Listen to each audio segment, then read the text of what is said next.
Have you been thinking about selling your home but are unsure if you want to do it yourself or use a realtor? If so, then stay tuned as I share with you some tips and tricks on how to get your home on the market, get it sold fast, and do it without a realtor.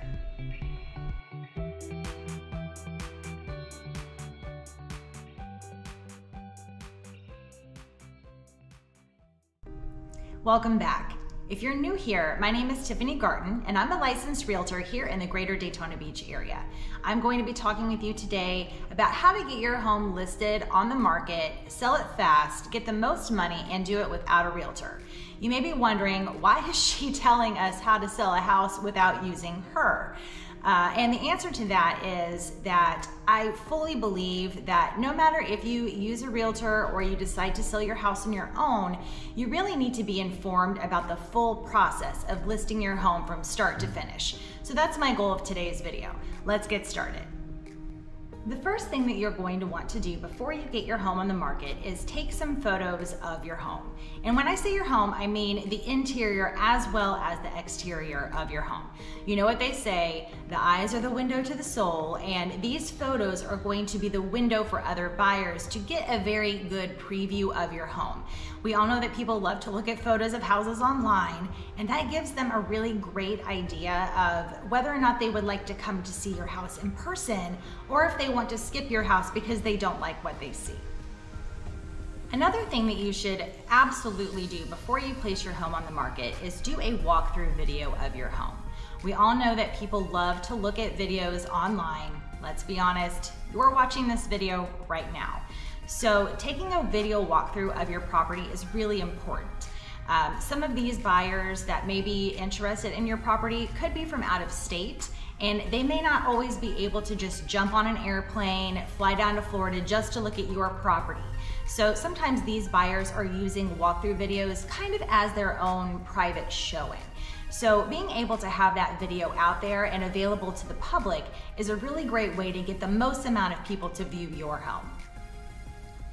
Now, once you have filmed and edited your video, you need to make sure that you're also uploading that video to as many social media sites as you can, including Facebook and right here on YouTube. By sharing your video to as many different social media platforms as you can, you're increasing the chances that more and more people who are interested in a home just like yours are going to see it and want to make an offer on your property. While shooting your walkthrough video, make sure that you are showcasing all of the things that you love about your home. Talk about the things that you think that other potential buyers would like.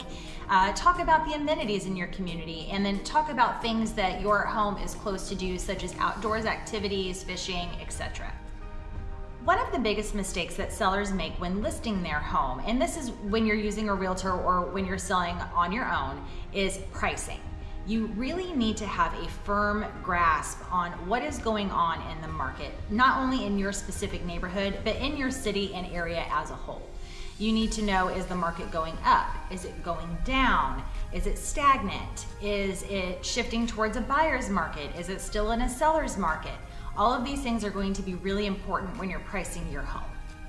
When you're discussing your pricing strategy, you really need to be using a comparative market analysis approach. This means that you'll be looking at all of the properties in your specific area. These could be homes that are active and available for sale on the market, homes that are under contract, homes that have already sold, and then homes that were on the market and for whatever reason didn't sell. This will be imperative in helping you pick the right price to get your home on the market. Picking that correct price is so important. So if you pick a price that is too high for the market conditions, you're going to scare off potential buyers, and they are not going to want to come and look at your home because you're so far out of the realm of any other comparable properties that are already for sale in your area. But on the flip side, if you price too low, you could run the risk of people coming and seeing, oh, hey, this seller is selling by themselves.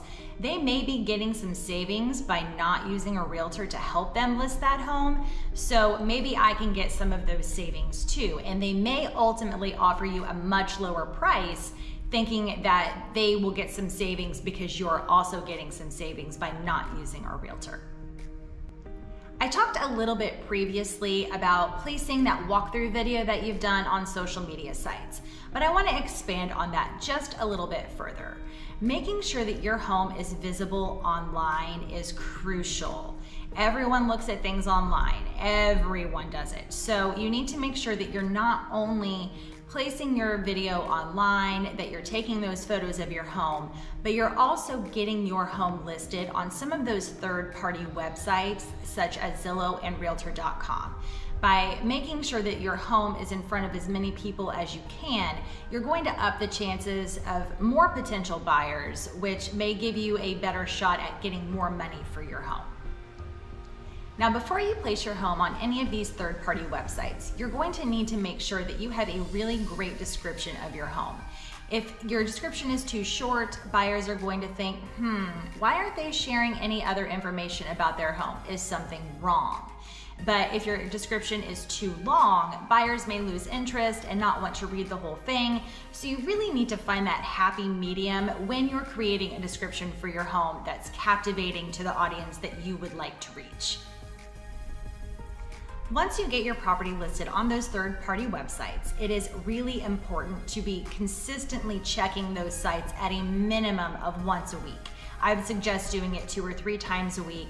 That way you are still familiar and you are updated on any new properties that may have come on the market. You can see what their pricing strategies were, check for any price reductions, price increases, and you will be able to adjust your sales price accordingly. Now that your home is on the market, you've taken your photos, you've taken your video, you've gotten your property description, and you've uploaded your home to all of those third-party websites, now it's time to start getting people to come to your house. And one of the best ways to do that is to hold an open house. Now, I know sometimes sellers may be a little uncomfortable at hosting an open house on their own, but it's really important to do these because it gets the most amount of buyers in your home in a short period of time. So my suggestion is the week that you list your home, that following weekend, you need to dedicate the entire weekend to doing open houses. So I mean, do an open house on Saturday, do an open house on Sunday. If you want to even try to do an open house on Friday, do that as well. Open houses should range from about 2 to 4 hours. And while you're there, you need to be prepared to answer any and all questions that a buyer who is coming into your open house may have about your property. If you're unable to answer some simple and basic questions about your home, buyers are going to be turned off. They are going to think that you're hiding something, that you don't know everything about your home, and they may not want to buy it. So make sure that you've educated yourself on all of the little nuances in your home and all of the questions are able to be answered that a buyer might have. Another thing that you should be doing during the open house is capturing information from every single party who comes to your open house. These are people who have showed interest in your home. They wanted to come out and see it. They got out on a Saturday, came to your property. They want to see your home. So you need to make sure that you're capturing their information, their names, their emails, their phone numbers. And that following week, you need to make sure that you are following up consistently with every single one of these potential buyers. Asking them if they have any lingering questions and kind of gauging to see if they're still interested in making an offer on your property. You will also need to take some time and figure out what your marketing strategy for your home is going to be. A lot of the times sellers think that, hey, I can just stick a for sale sign in my front yard and post my house on some of these third-party sites and the buyers will come knocking my door down.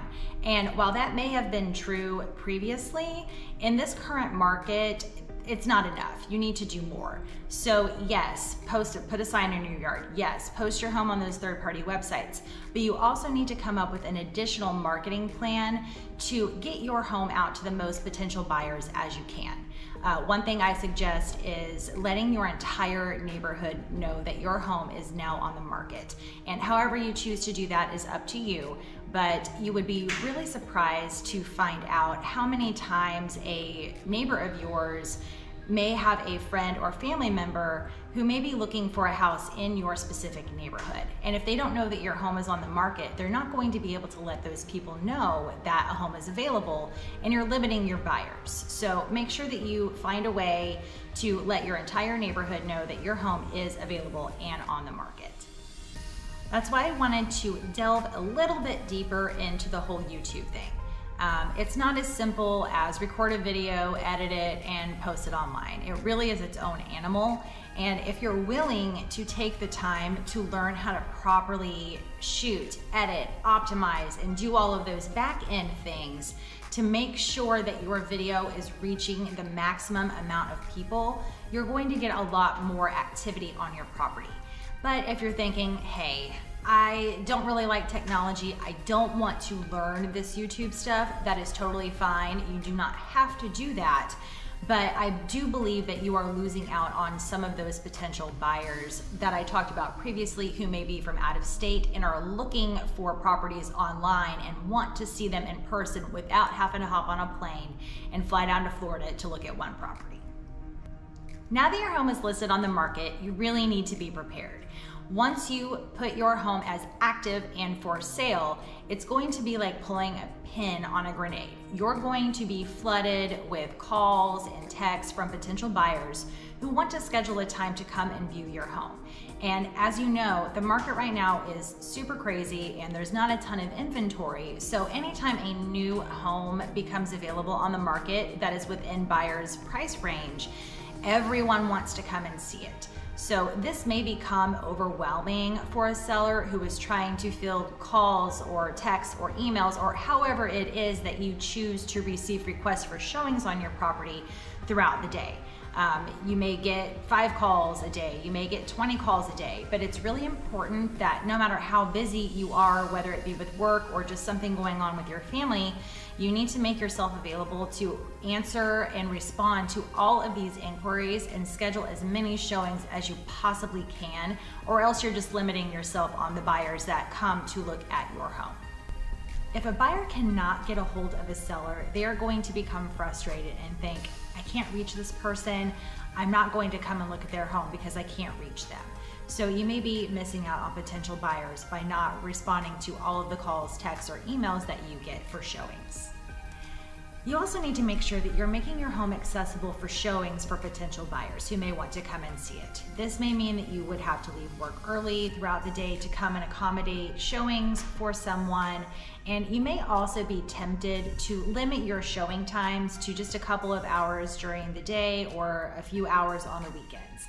And while this decision is completely up to you, you are also limiting, again, buyers who may be able to come and see your home. It's not always convenient for a buyer to come and see it when it's convenient for you. So you need to make sure that you're making your home accessible when it's convenient for buyers as well. You also need to educate yourself on the ways that a buyer may be able to purchase your home, whether that be via loan, via cash, or sometimes buyers will even ask about owner financing.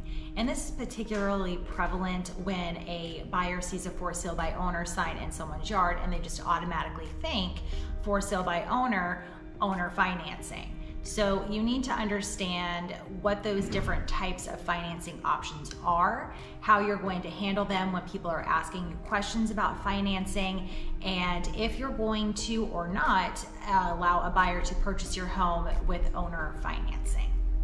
You should also educate yourself on how to properly vet a buyer who is making an offer on your property.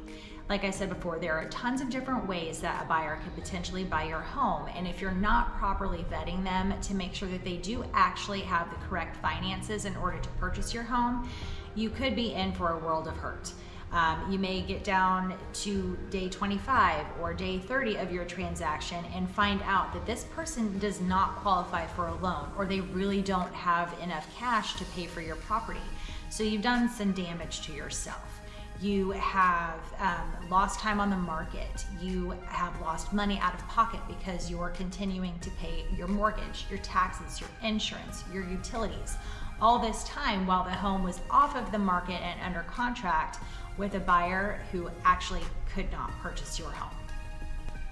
It's also critical that you are very familiar with the types of contracts that are used in Florida's real estate market. There are a lot of different types, so you need to pick one that's going to work for you and stick with that. This is a legally binding document, so it's so important that you are familiar with every single page of the contract and that you know which contract is going to work for you. Like I said, there are tons of different types of loans, there are tons of different types of contracts, so you need to make sure that you're choosing the one that's going to be the most beneficial to you. Knowing these contracts inside and out can help prevent some sticky situations. You may think, well, what could possibly go wrong? Things do go wrong, and they will go wrong. I'm not saying that it's going to go wrong with your transaction, but things do happen. So you need to make sure that you're prepared and have a full understanding of that contract so you know what to do if something should arise. There are also several supporting documents that need to be filled out and provided to a buyer prior to you signing a contract. These documents may also need to be provided to other service providers throughout the length of your transaction.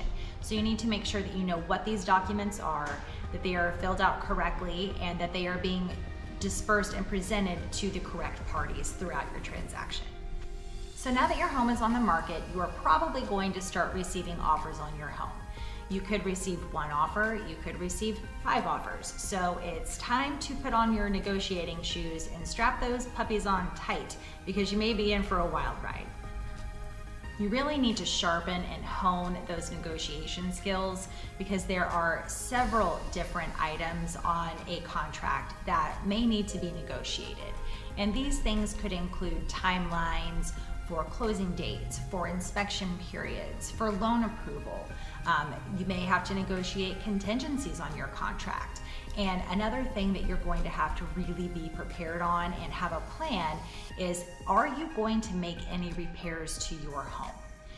If you're not willing to make any repairs, then you need to be very upfront and honest about that in the beginning. But if you are willing to make some repairs, you also need to understand which types of loans require which types of repairs in order for a buyer to get financing. If you're uneducated about that specific area and you accept a contract that may require your roof to be replaced, but you're unwilling to replace your roof, now you also have a situation where that buyer is not going to be able to purchase your home and you're going to be losing time on the market. Throughout your transaction, you're going to be talking to a ton of different people. There are a lot of people involved in a real estate transaction. So you may need to talk to the title company. You may need to talk to the loan originator, an inspector, an appraiser, and so on and so forth. You may talk to an attorney, a transaction coordinator.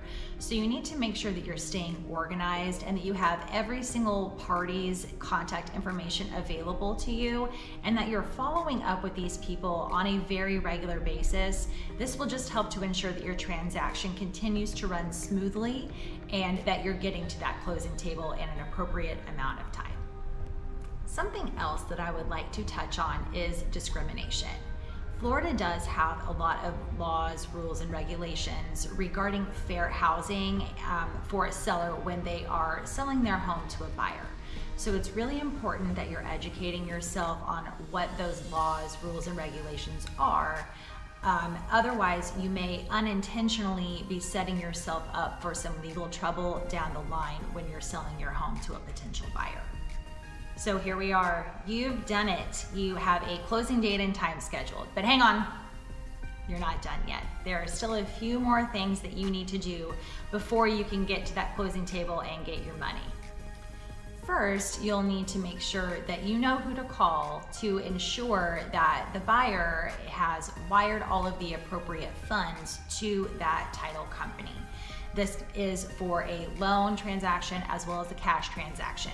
But you need to make sure that those funds are being wired and that you can confirm that the funds have been wired so you can go to closing and get paid.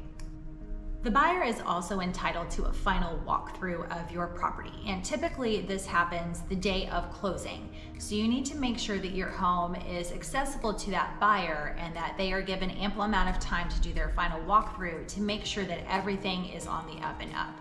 You also need to make sure that you are prepared to handle any issues that may arise as a result from the final walkthrough. If a buyer is unsatisfied with the condition of the property during their final walkthrough, they are not required to come to closing until those problems have been remedied or addressed.